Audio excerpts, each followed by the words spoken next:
Hello everyone, in this video we will try to understand next section, that is section number 78 of the Bharatiya Nyaya Samhita 2023, titled as stalking. Now when we talk about stalking, what does generally it means to watch someone, to follow up someone, to try to contact someone, to make someone uncomfortable by following that person, ये सभी चीज़ें stocking में count होती हैं generally. उसके बाद ये बताएगा हमें कि स्टॉकिंग में इनके अकॉर्डिंग क्या क्या काउंट होता है, एंड जो भी ऐसा करता है उसको पनिशमेंट भी मिलेगी. इसका सबसेक्शन 1 जो है वो स्टार्ट होता है एनी मैन हु. यहां पर मैन लिखा है, पर्सन नहीं है. अगर पर्सन होता तो सभी जेंडर इंक्लूड होते, लेकिन मैन से यहां पे तात्पर्य ये है कि ये कानून ये अज्यूम करके चलता है कि स्टॉकिंग का जो एक्ट है, स्टॉकिंग जैसा ऑफेंस सिर्फ और सिर्फ एक मर्द ही कर सकता है. ठीक है, एक पुरुष ही कर सकता है. नाउ कौन कौन से एक्ट इसमें इंक्लूड होंगे? सबसे पहले ये कहता है follows a women and contacts, किसी महिला का पीछा करना और उससे बात करना पहला. उसके बाद है और attempt to contact such women, या तो प्रयास करता है उस महिला से बात करने का. टू फोस्टर पर्सनल इंटरेक्शन, ताकि वो पर्सनल इंटरेक्शन उस महिला के साथ बढ़ा सके. Repeatedly, bar bar. Despite a clear indication of disinterest bye such women, जबकि वो महिला मना कर रही है, वो महिला बचना चाह रही है, वो महिला क्लियरली समझा रही है सामने वाले को कि मेरा पीछा मत करो, मेरे से बात करने की कोशिश मत करो और मुझे फॉलो अप मत करो, मुझे स्टॉक मत करो, तब भी वो व्यक्ति कंटिन्यूअसली रिपीटेडली उस महिला को स्टॉक कर रहा है, उस महिला को परेशान कर रहा है. किस प्रकार से? उससे बात करने की इच्छा से. दूसरा ये कह रहा है monitors the use by a women of the internet.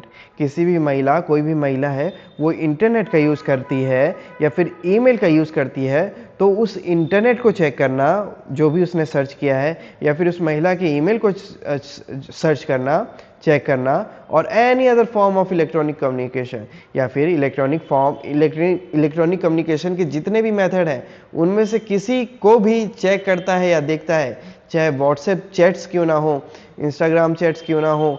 ये सभी चीज़ें इसमें इंक्लूड हो जाएंगी कि अगर कोई व्यक्ति किसी महिला के इंटरनेट के यूज़ का या ईमेल यूज़ का या फिर other form of electronic communication के यूज़ का मॉनिटर करता है, यानी कि उसको देखता है, तो वो भी स्टॉकिंग में काउंट हो जाएगा. ये अगली लाइन में लिखा है commits the offence of stalking, यानी कि उसने एक अपराध किया है. अपराध किसका? स्टॉकिंग का. ठीक है, तो सबसेक्शन 1 से हमें क्या समझ में आया है? कोई भी पुरुष व्यक्ति अगर किसी महिला से बात करने का प्रयास करता है या फिर बात करता है उस महिला को फॉलो करके, जहां पर वो महिला क्लियरली उस पुरुष को मना कर रही है कि मेरे से बात मत कीजिए, वैसी परिस्थिति में वो एक्ट स्टॉकिंग में काउंट हो जाएगा. या फिर कोई पुरुष किसी भी महिला का इंटरनेट यूज़, ईमेल यूज़ या फिर कोई भी अदर इलेक्ट्रॉनिक कम्युनिकेशन के फॉर्म्स हैं, वो चेक करता है, वो मॉनिटर करता है, तो मान लिया जाएगा कि उस व्यक्ति ने एक ऑफेंस किया है. वो ऑफेंस किसका है? स्टॉकिंग का. ठीक है, मान लिया जाएगा. उसके बाद ये वाला जो पोर्शन है ये उस पुरुष को बचा रहा है कि जरूरी नहीं कि आप, अगर कोई पुरुष ऐसा करता है तो उसको पनिशमेंट स्टॉकिंग के थ्रू मिल ही जाए, इसका मिसयूज भी हो सकता है. तो ये उसका एक्सेप्शन है, ये डिफेंस है एक पुरुष के पास. कोर्ट उस पुरुष से रीजन पूछेगी कि हम स्टॉकिंग के लिए आपको क्यों ना कन्विक्ट करें. तो वैसी परिस्थिति में कौन कौन से एक्सेप्शन एक पुरुष के पास है वो जान लेते हैं.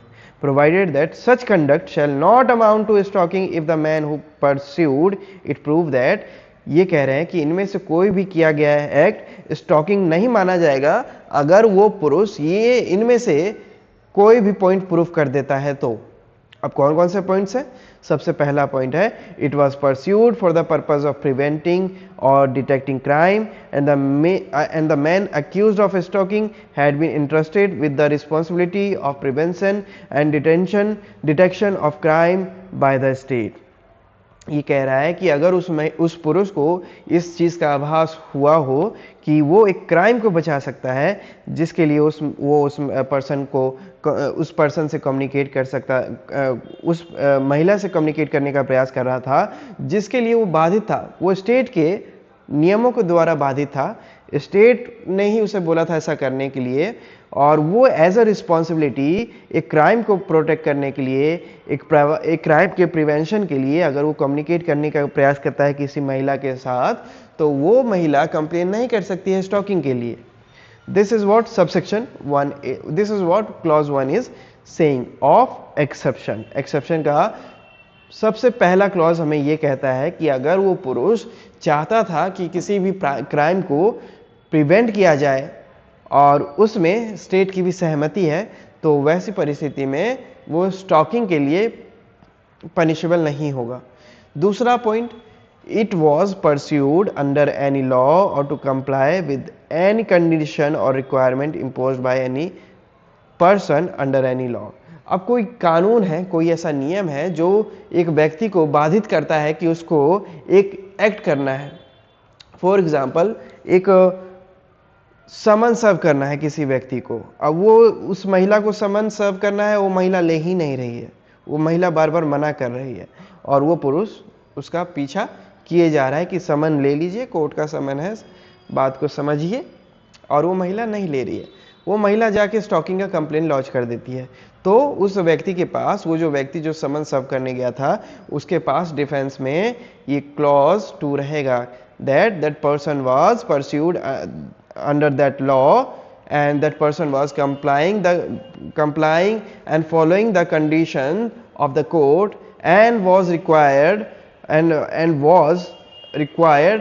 to serve that summon to that woman, but that woman denied to take that summon। ठीक है, तो वहां पर उसके पास जेन्युइन रीजन है, वो उसको सर्व करना था समन, लेकिन उस महिला ने नहीं लिया, उल्टा स्टॉकिंग का चार्ज लॉन्च कर दिया उस गवर्नमेंट ऑफिशियल पे। ऐसा तो यानी कि अगर कोई ऐसा नियम है, कोई ऐसा कानून है जो उस पुरुष को बोलता है, उस पुरुष को एक कार्य देता है जिसको निभाना उस पुरुष का कर्तव्य है, दायित्व है, और वैसी परिस्थिति में वो ऐसा एक्ट करता है विद बोनाफाइड इंटेंशन, यानी कि उसकी इंटेंशन जो है वो पूरी तरह से सही हो, तो ऐसी परिस्थिति में वो स्टॉकिंग के ऑफेंस से खुद को बचा सकता है। तीसरा है, in the particular circumstances such conduct was reasonable and justified. यानी, और ये कह रहा है, थर्ड पॉइंट कह रहा है कि कोई भी ऐसा सर्कमस्टांसेस, कोई भी स्पेसिफिक सर्कमस्टांसेस जहां कोर्ट को ये लगता है कि उस पुरुष के द्वारा वो एक्ट किया गया रीजनेबल था एंड जस्टिफाइड था, उसमें कुछ भी गलत नहीं था, तो ऐसी परिस्थिति में भी वो खुद को बचा सकता है। तो यहाँ पे 3 डिफेंस दिए गए हैं, एक कि वो किसी क्राइम को प्रिवेंट कर रहा है, स्टेट भी उसमें अपनी सहमति दे रही है वैसा करने के लिए, दूसरा किसी कानून के नियमों का पालन कर रहा है वो व्यक्ति, एज अ कर्तव्य कर रहा है, और तीसरा कोई भी ऐसा एक्ट कर रहा है वो पुरुष जो कोर्ट के अकॉर्डिंग रीजनेबल एंड जस्टिफाइड था। तो इन तीनों ही परिस्थिति में वो जो पुरुष है उसको स्टॉकिंग के लिए कन्विक्ट नहीं किया जाएगा, और ये डिफेंस है। ठीक है, अपार्ट फ्रॉम दैट, अगर किसी भी पुरुष की ये इनमें से कोई सी भी इंटेंशन नहीं रहती है और इनमें से कोई भी एक्ट वो कर देता है, तो ये मान लिया जाएगा कि उसने स्टॉकिंग का ऑफेंस कमिट कर दिया है। अब कर दिया है तो उसको क्या पनिशमेंट मिलेगी, वो हमें पता चलता है सबसेक्शन 2 में। सबसेक्शन 2 कहता है, whoever commits the offense of stalking shall be punished on first conviction with imprisonment of either description for a term which may extend to 3 years। कोई भी पुरुष अगर स्टॉकिंग का ऑफेंस कमिट करता है तो उसको चाहे तो रिगरस इम्प्रिजनमेंट दे दीजिए,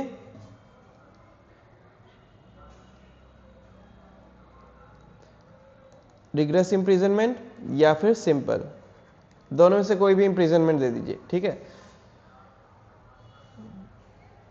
जो कि जाएगा up to 3 years and shall also be liable to fine, plus में उसे फाइन भी देना होगा, and be punished on a second और सब्सिक्वेंट कन्विक्शन।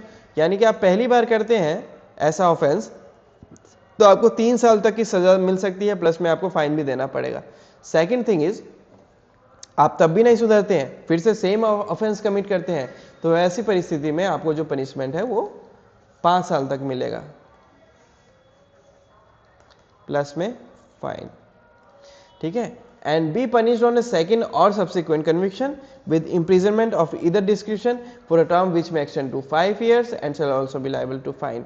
मान लीजिए आप तब भी नहीं सुधरते हैं, आप फिर से सेम ऑफेंस कमिट करते हैं, तब भी आपको 5 साल की सजा मिलेगी प्लस में फाइन। यहाँ पे लिखा है ना सेकंड और सब्सिक्वेंट, यानी कि दूसरी बार दोहराते हैं या दूसरी बार के बाद भी फिर से दोहराते हैं तो आपको इतनी पनिशमेंट मिलेगी जो कि है 5 साल प्लस में फाइन। लेकिन फर्स्ट टाइम अगर आप ये ऐसा ऑफेंस कमिट करते हैं तो 3 साल प्लस में फाइन। मिनिमम 3 साल नहीं है, ज़्यादा से ज़्यादा आपको 3 साल तक की सज़ा मिल सकती है, ज़्यादा से ज़्यादा आपको 5 साल तक की सज़ा मिल सकती है अगर आपने सेकेंड टाइम रिपीट किया तो, ठीक है। So this was section 78 stalking. इसको लास्ट में रीड करेंगे, लेकिन उससे पहले मैं फिर से आपको रिवाइज करवा दूं कि अगर कोई भी पुरुष है वो फर्स्ट और सेकंड ये दोनों, इन दोनों में से कोई भी एक करता है तो मान लिया जाएगा उसने स्टॉकिंग का ऑफेंस कमिट कर दिया है। लेकिन अगर उसके पास इनमें से कोई सा डिफेंस है तो ये मान लिया जाएगा कि उसने स्टॉकिंग का ऑफेंस कमिट नहीं किया। अब मान लीजिए उसके पास डिफेंस नहीं था और उसने इनमें से कोई सा भी एक कर दिया तो उसको पनिशमेंट मिलेगी। कितनी मिलेगी? चाहे रिग्रेस इम्प्रिजनमेंट मिल जाए या सिंपल मिल जाए, यानी कि सामान्य कारावास या कठोर कारावास, दोनों में से कोई सा भी कारावास मिल जाए, प्लस में उसको 3 साल तक की सज़ा हो सकती है प्लस में फाइन। और दूसरी बार रिपीट करता है तो 5 साल तक की सज़ा हो सकती है, 5 साल तक का कारावास प्लस में फाइन।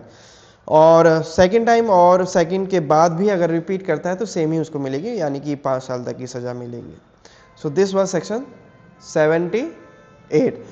एंड इन केस आपको समझ में नहीं आया हो तो इस वीडियो को फिर से देख लीजिएगा। स्टिल समझ में नहीं आया हो तो 4-5 बार रीड कीजिए। स्टिल समझ में ना आए तो जो सा वर्ड समझ में ना आए उसकी मीनिंग फाइंड आउट कीजिए और फिर इसको रीड करने की कोशिश कीजिए, सो दैट ये सेक्शन आपके माइंड में क्लियर हो जाए। Now we will close this section, we will close this video after reading this section in one go. What section 78 says stalking? It talks about stalking subsection 1. Any man who first follows a woman and contacts or attempts to contact such woman to foster personal interaction repeatedly despite a clear indication of disinterest by such woman, or second monitors the use by a woman of the internet, email or any other form of electronic communication, commits the offense of stalking. Then we have provided that such conduct shall not amount to stalking if the man who pursued it proves that first it was pursued for the purpose of preventing or detecting crime and the man accused of stalking had been entrusted with the responsibility of prevention and detection of crime by the state, or second it was pursued under any law or to comply with any condition or requirement imposed by any person under any law, or third in the particular circumstances such conduct was reasonable and justified. Then we have subsection 2. Whoever commits the offense of stalking shall be punished on first conviction with imprisonment of either description for a term which may extend to 3 years and shall also be liable to fine, and be punished on a second or subsequent conviction with imprisonment of either description for a term which may extend to 5 years and shall also be liable to fine. This was section 78. Thank you.